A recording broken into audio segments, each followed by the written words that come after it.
All right. We just wanted to start off because Katie pulled this out because she wanted to look at it.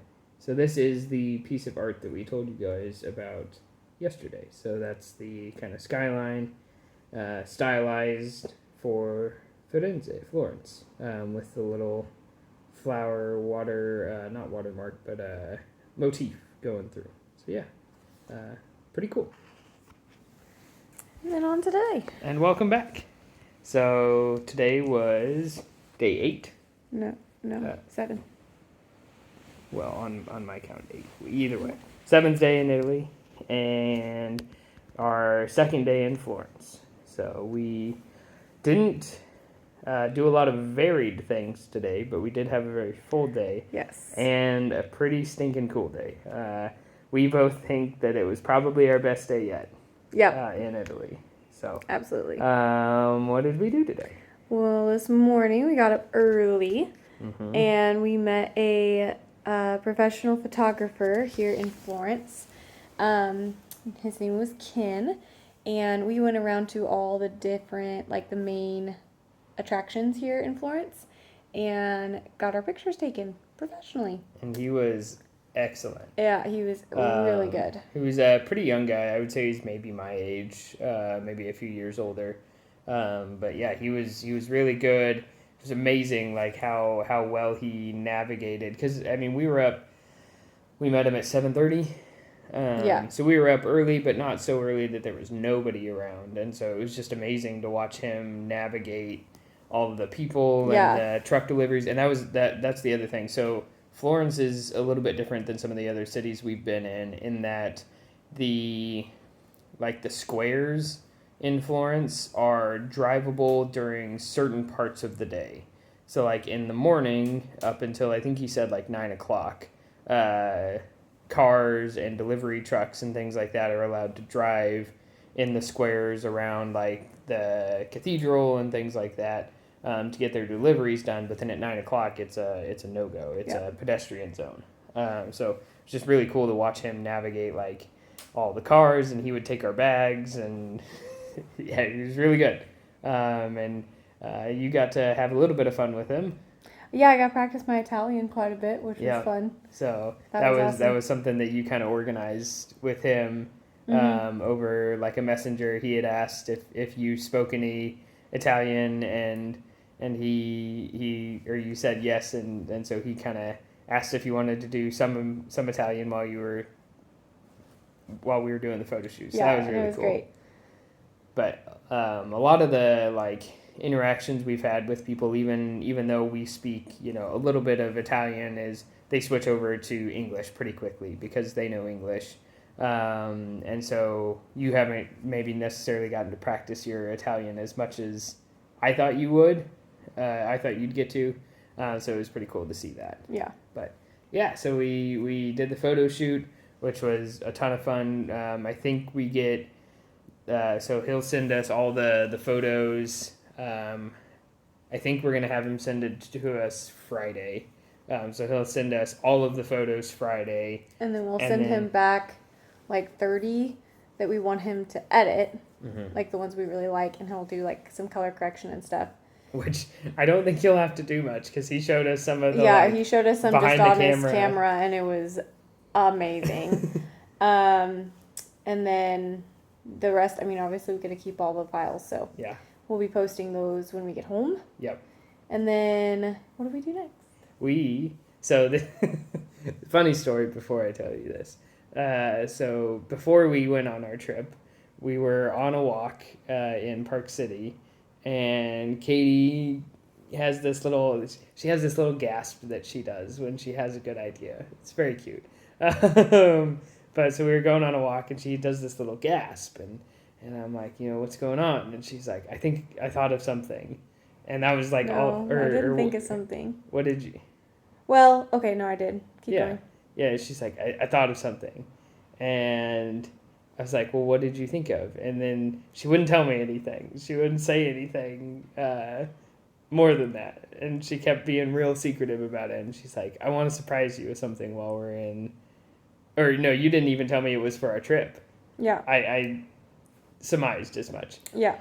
But then when we were eating dinner that night, Well, what? Let me. you explain. tell. So, I had known, like, I thought, oh, I want to surprise him with like an olive oil tasting while we're in Italy. Right. This is what I wanted to do. And so while we were on this walk, I was looking up like get your guides for like olive oil tasting. I couldn't find anything. All I could find was wine tasting. And so I was like, well, that's kind of a bummer. But while I was looking for those, a Vespa tour popped up. And I was like, oh, and that was the gasp that he was talking about. And I was like, well, that sounds way cooler than wine tastings or wine or olive oil tastings. And so I thought, oh my gosh, how cool would it be to surprise him with a Vespa tour? So I told him, so I was going to book it and not tell him what we were doing. And we were just going to show up and he was going to be like, Vespas. And so that whole walk, I was like, I'm going to surprise you with something. Like, you're just going to have to wait and find out. Not spill and the I would beans not for spill the beans, nothing. give I him couldn't any think. hints. And when we got back, we were sitting down to eat dinner. And I'm a verbal processor thinker sometimes. But we're sitting down to eat dinner and I'm on my phone and I'm looking up Vespa like tour companies to book through in Italy. And I start typing in my phone, Vespa tour. Well, when I type things or write things, I also usually say it out loud. And I wasn't even thinking, sitting across from the table from him. And I'm typing like, Vespa tour. And the second I said it, I was like, oh no. No. And I looked at him and he looked at me and he's like, Vespa, we're going to ride a Vespa. And I was like, dang it. Because I was so committed to not giving it away. But anyway, so I knew it was coming. Yeah, I ruined the surprise, but it was so fun. And what is a Vespa for those of my friends that may or may not know what a Vespa is? A Vespa is like a scooter. Like a moped. Yeah. Basically. Very heavy. Yeah, they're much heavier than the mopeds that I've ridden around here before. But essentially they're the Italian version of a moped. They have a very distinctive style to them. They're kind of odd looking. And it's because they were made out of like old World War II plane wings. Mm-hmm. And then they got popularized in some like rom-com movies from America and stuff like that. But so yeah, we went to we also learned a tidbit of like Italian culture history or historical fun fact of the day. Every town in Italy has what they call a Porta Romana. Porta means door, and then Romana is Rome. So every town in Italy has a door that faces towards Rome. Or a street. Or a street. Well, okay. like a door that. Yeah, sorry, a door. It's like an archway into a street. So it's like the entrance to one of the entrances to the city faces Rome. Yeah. Well, we didn't know that, and our Get Your Guide booking, they have a little meeting point for where you're supposed to go for your tour, and on the meeting point it says go to Piazza Calzo or whatever.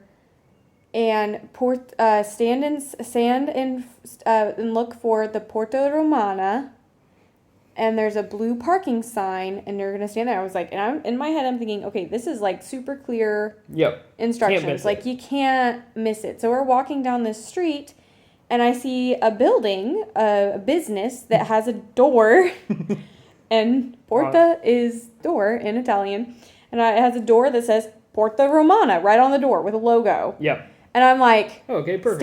It says stand in front of Porta Romana. And I'm like, here's Porta Romana, okay? Like, right here. So we're standing there, and it's like a minute till our meeting time. And we're, like, the meeting time is not like, It's like 15 It's a 15-minute time frame. But we're early, and it's like a minute till. And I'm like, there is no one here. Like, absolutely no one here. I'm like, what is going on? Yeah. And I'm like, looking around, I'm like, I don't really see, there's a blue parking sign like right across this little sidewalk from us. And so I'm like, Porta Romana, blue parking sign. Where is everybody? Because I knew we weren't the only one doing this tour. So I'm like, there's got to be other people. And so we find another couple that signed up for a wine tasting tour through Same company. And so we're trying to figure out where we're supposed to go.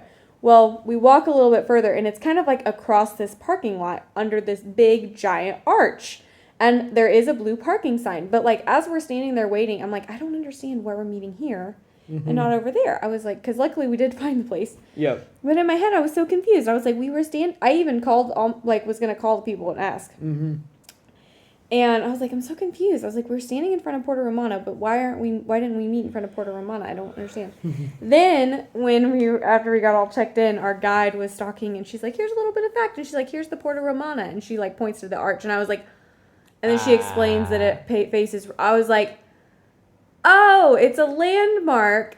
That's not confusing at all, considering that there's a business right there that also says Porto Romano. So, yep. It was kind of bit of a misunderstanding, misconception. Yeah, but we weren't the only ones who did it, because the other couple that showed up after us, like, finally we saw someone else, and they were at the Porto Romano. Yeah.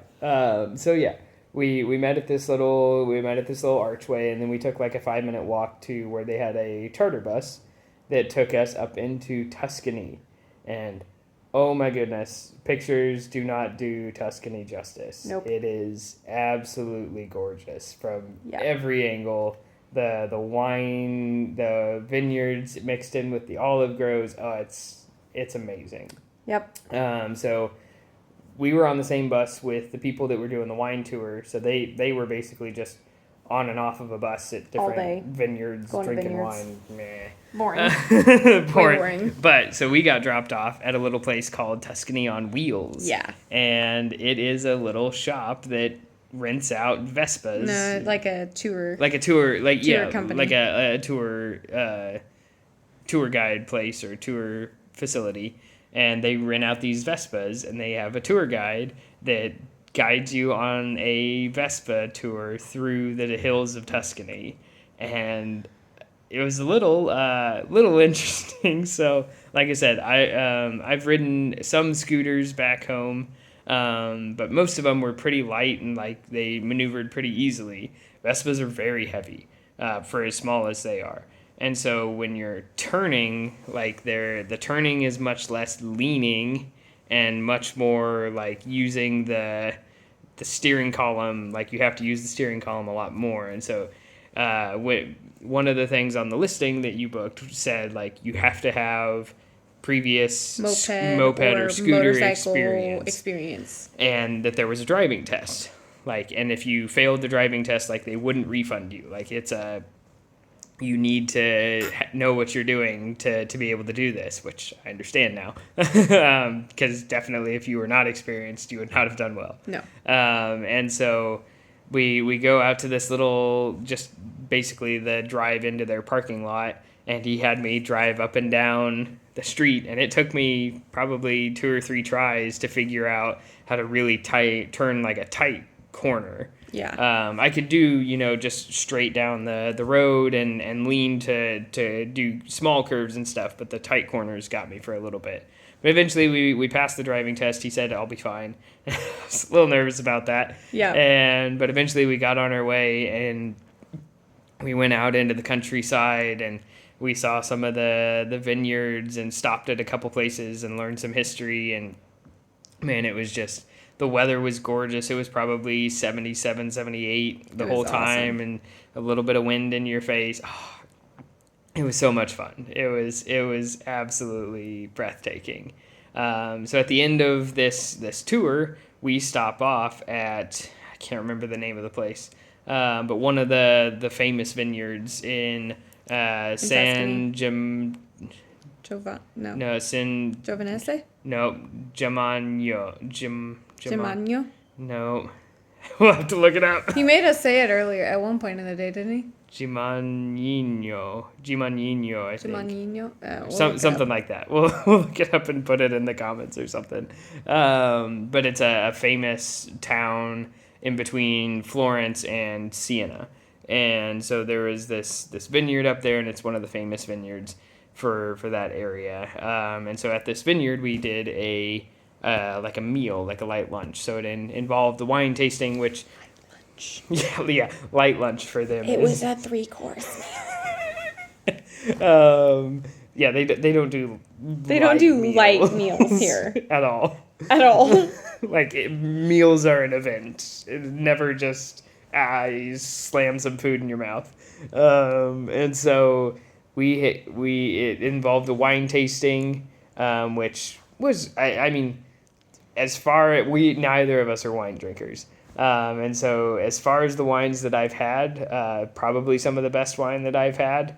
Would I seek after it? Probably not. Nope. But that's okay. Of all the wine I've tasted, it was the most most I could stomach it. Yeah, but it's. But I'm not gonna drink a glass of it. Took a one sip and was like, okay, cool. Okay, cool. All the rest of the people at our table were like down in their wine. It was gone. I don't think any of them had any left. I was looking around after, while I was eating my lasagna, and I was like, we were the only ones. We're the only ones who didn't. And then so we were in a group of Australians. There's 14 of us total. Yeah. And the other 12 of them were Australians.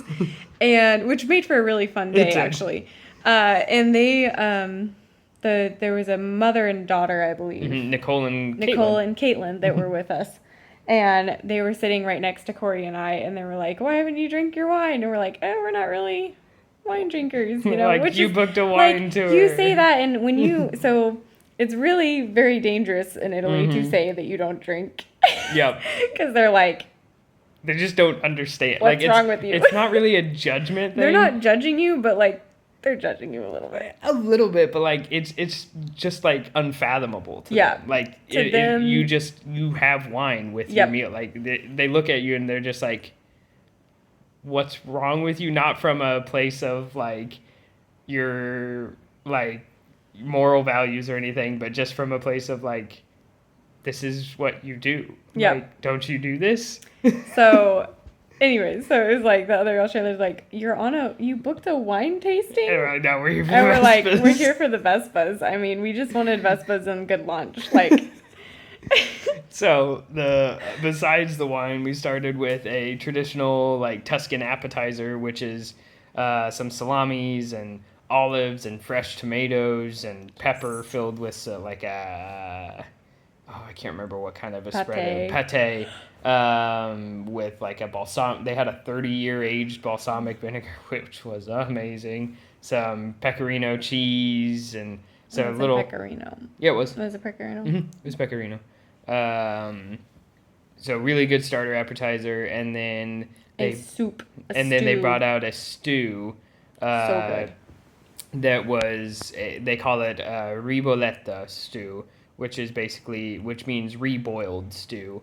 So back in the medieval days, they would each town would have a central eating place that would have a cauldron that they would basically continually add ingredients to.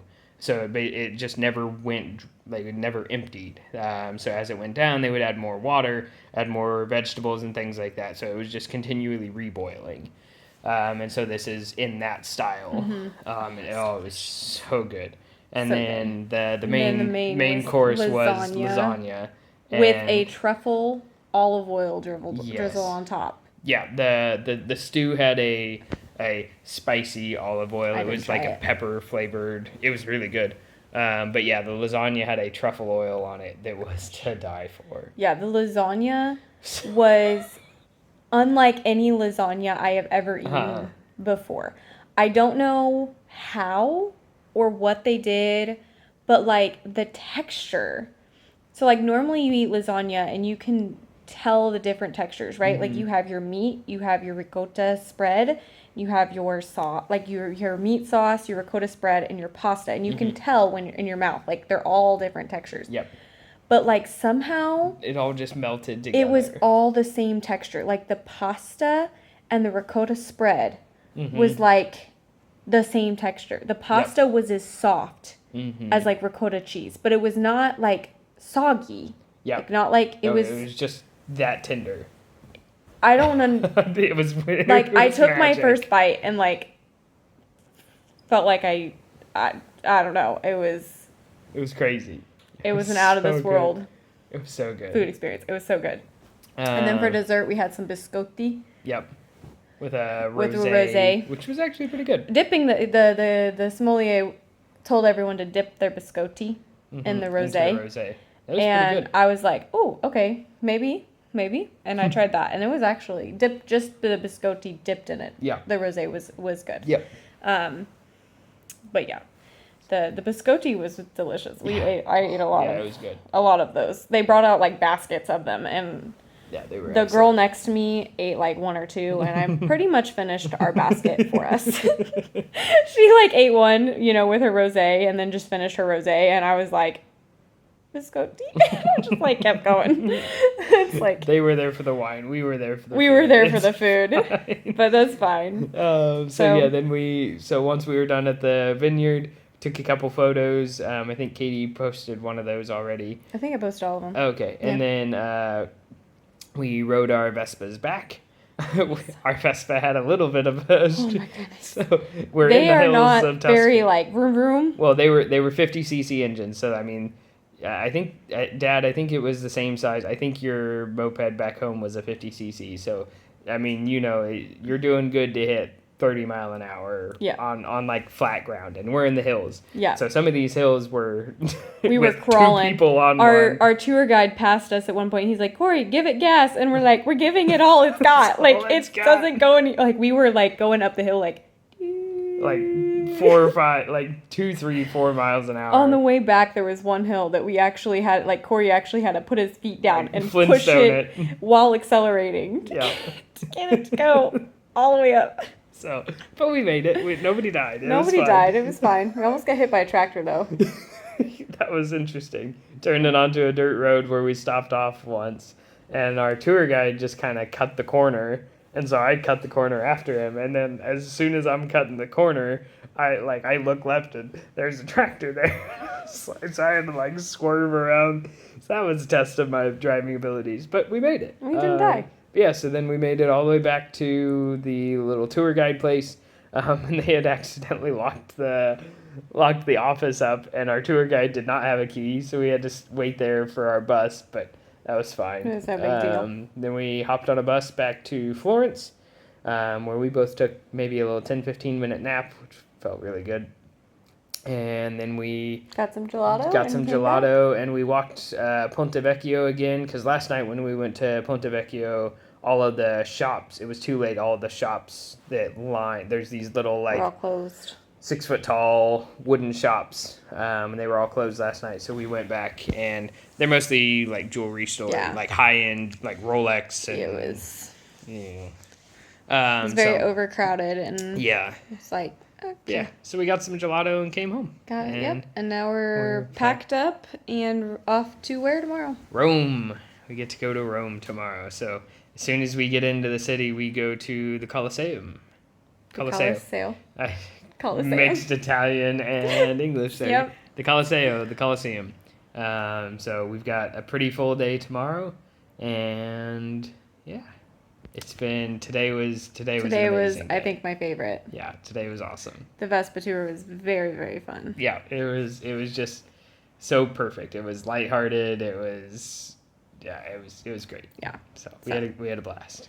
But we'll see you tomorrow. See y'all tomorrow. Ciao.